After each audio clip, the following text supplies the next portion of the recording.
All right, Brian, let's talk about our origins here for a moment. I know we both have some similar stories, but I even think this is a great way to help either our audiences, even ourselves, how to leverage each other's story. Yeah. Let's talk about the origins of Brian. If you can recall or recollect some of your story back when you're a child, I don't know how old you were, but we can start from there. I guess my earliest memories would be kindergarten. Kindergarten? Yeah. What do you see? What do you remember? Just being around other students, man, other kids, someone other than family, the environment, some good and some bad, of course. So I was really bow-legged, like really bow-legged. Oh. Like, you know what that is? Yeah, Your I legs don't, go I out don't see your sideways. legs like that. I know, right? But it was really bad. And you can see it when you look in pictures of me. But in kindergarten, I couldn't sit. They call it Indian style with your legs folded. Yeah, I couldn't do you that. can do that. But I had a teacher who one day she pushed my legs down. She tried to force them down. So that's one of my Is that child abuse? Bro, it was definitely abusive. What? Because it hurt it. It did hurt. Wow. But that's one of my my earliest memories as far as, experiences go. Okay, so you you remember that. You did mention that you went from school to school, a lot of transitions. Talk a little bit about that. What do you remember from Yeah, childhood so memory? oddly, and here's something strange about that elementary, that kindergarten story is that was the first school that I had ever went to. Okay. The first elementary school, kindergarten school. But in between kindergarten and completing my elementary education, Yeah. I probably went to about 10 different schools. But 5th grade, I ended up right back at that school. Okay. So that was the last elementary school that I went Come to. full circle almost. Full circle. It was the first elementary school and the last elementary school that I went to. Okay. But yeah, I probably went to about 10 different schools in between. Middle school, about four or five different schools. Did you deal with any bullies? I was never bullied. Okay. I was never bullied. For the most part, I think I got along with everybody. I stayed to myself. And going from different environments, it allowed me to be able to get different perspectives of people and be able to socialize and get along with a lot of people. Okay. And that has been an advantage for me as an adult, Okay. Like I can blend into different environments, not conform to the environment, but just see different perspectives, understand different people, and get along with most folks. What's the difference between blending and not conforming? Conforming is doing what others want you to do because they want you to do it, and you don't want to be, ostracized for not doing it. Yeah. Blending in is, understanding the circumstances, picking and choosing your spots, making the best move that's best for you, and how to get along with others. Oh, interesting. You mentioned juvie to me. Juvenile detention center. What was that experience like? So strangely enough, my first time going to juvie was I was going to that school. I was finishing up my fifth grade year. Yeah. My last year of elementary school. It was the summertime, about to go into middle school. Some of me and my friends, we went into an abandoned house. Yeah. The owner of the house, she had just passed away, but her son was still responsible for the property. So there were things in there. And some of me and my friends, just being kids, following each other, went into the house. The son came, found us in the house, called the police. We got arrested. So it's trespassing. It was trespassing. We got arrested for trespassing. Man, I was just sharing this with my son the other day. He just turned 11 about 3 days ago. Yep. Were you the same age? Same age. I was 11 years old. Wow. I was 11 years old. It was the summertime. I turned 11 in July. And he asked me, like, what was that experience like? Because I'm looking at him at 11. And I think to myself, no one that age, as innocent and young as he is, as little as he is, should ever go to jail, should ever be locked up, no matter the circumstances, right? So he was explaining to me, like, what was that situation like? And I was telling him that as I was sitting in the back of the squad car with handcuffs on, I was curious. Of course you were. You didn't know what was going on. I wasn't afraid though. Like I was curious. Like I really wanted to know. Like there was this inkling inside of me. Like, what is jail really like? Is it as You're bad? about to find out. I know about is it as bad as they say it is? Wow. Will I really be afraid? Is there anything that's gonna hurt me or harm me when I get there? And I remember talking to my friends in the back of the squad car, like, I want to see what it's like. Wow. And I went there, And the thing is, I ended up spending about 30 days in jail. Okay. I spent my whole summer in jail. And I also explained to my son, it went from curiosity to crying. Because when I was wow. there, there's nothing like being separated from your family. Wow. You know, being isolated. Was it separation anxiety? Yeah. Yeah. Yeah. It was abandonment. Mm. It was confinement. You know, and I shared all this with him for him to learn from my experience. Be curious about a lot of things in life, but being incarcerated is not something that we want to promote. You know, something we don't want to put ourselves in situations where we're going to be taken away from our loved ones and restrained and confined and imprisoned. So really that conversation for me and him was about our choices. Yeah. The choices that we make. The choice matters. The things that we do, the people we're around will influence, you know, whether we have our freedom or not. It's interesting because, Brian, you were looking at Brian. Yeah. And he's age. just like me. You know, he think like me. He's got a million questions. Wow. He's willing to take risk. He has very little fear, right? You know, here's what's strange about Lil B.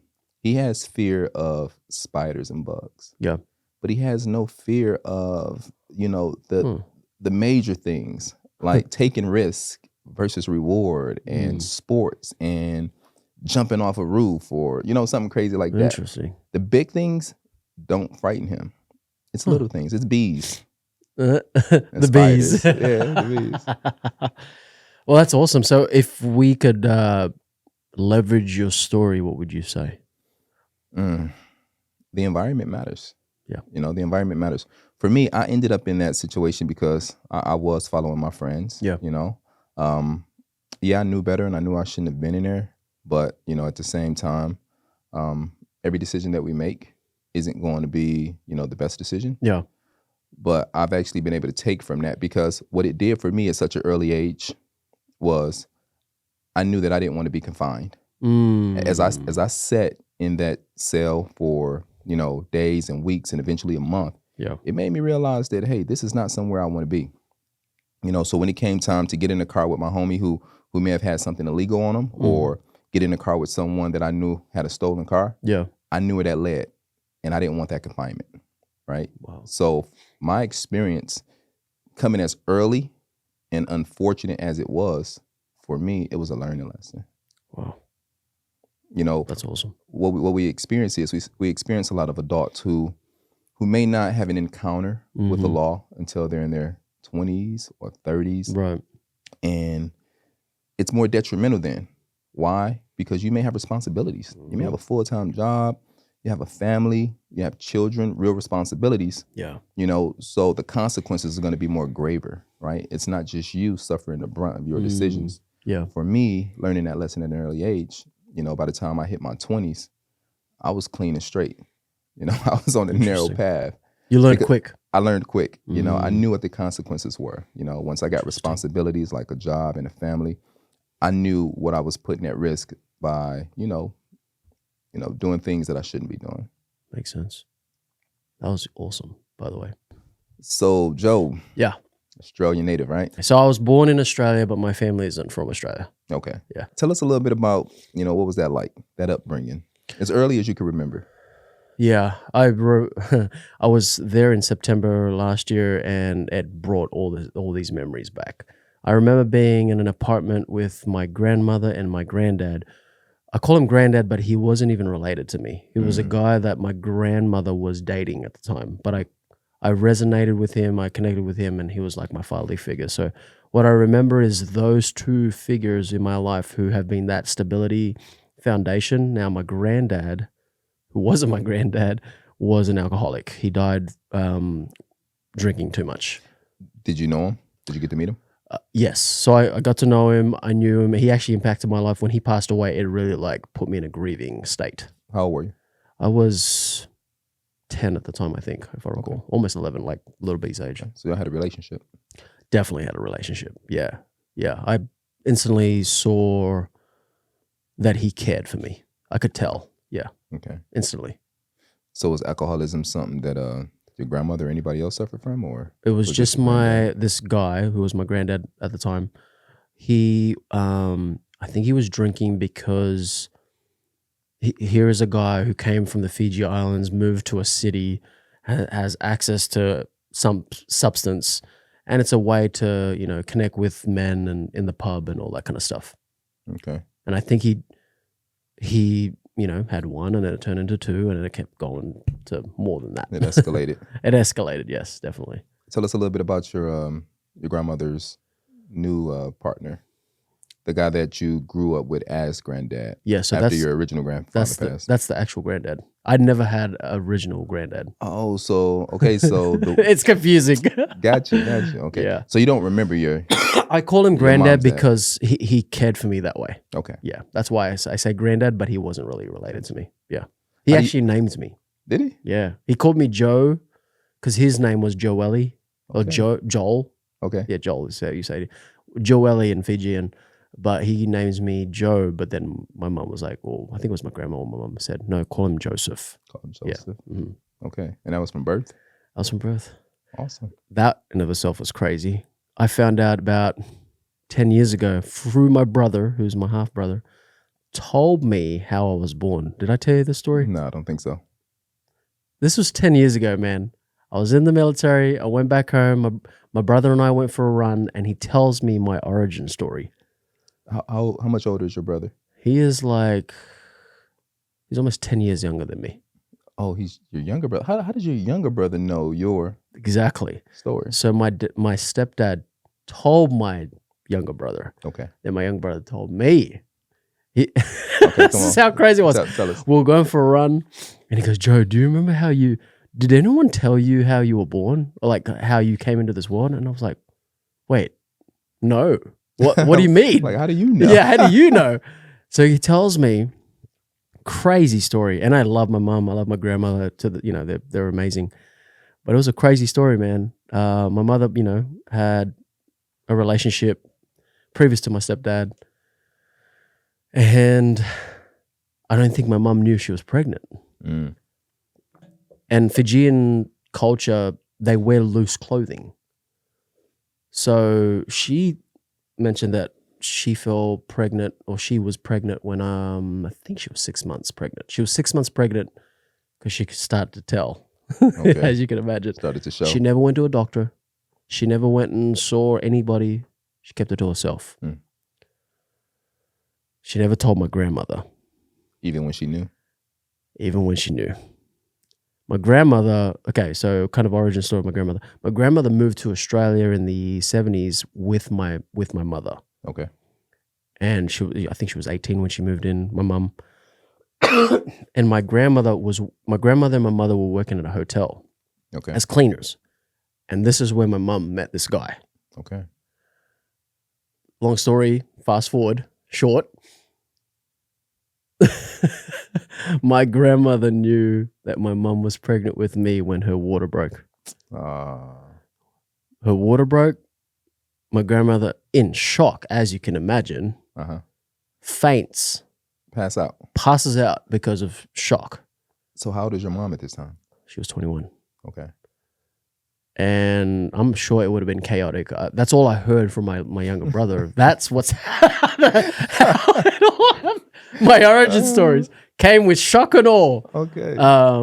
And dramatic fashion. it was definitely dramatic. Love my mom though. Mother is somehow she pushed through, even without my dad being around, and the fact that she met my stepdad now. Well, my stepdad back then. That guy has been so influential in my life. And I would say, how people could leverage my story. If you're a young man who is dating someone that has a child, like, you have the opportunity to make a big impact on that young man or young lady's life. Because I look back now and I wasn't easy on my stepdad. I'll tell you that now. It's because of the void I was carrying and all the things so many answers that I was looking for I couldn't find. Yeah. And through that journey, I was really connected to God because I didn't have a father. I was able to connect to an entity at the time because I was constantly searching and yearning, and I felt his presence through my grandmother, through my granddad, who wasn't related to me. So, were you raised in a believing household? I was. Like going to church and all? Yeah, I was. It was in the Methodist church, very traditional, people wearing their suit and tie, that type of setting. It really shaped me, and being in that community, the Fijian community, really shaped me, made me the man I am today. The fact that I can be friends with anybody and everybody, because we're known to be that way. We're just, island time, and we just go with the flow. Drinking kava. Yeah. We can be hardworking though. I do know that Fijians are known to be good hard workers. So I think I got some of that as well. So, but that's my story. Man, thank you for sharing, man. Yes, sir. I agree with it all, man. You can get along with anybody. For Oh, real. that's good. That's good to know.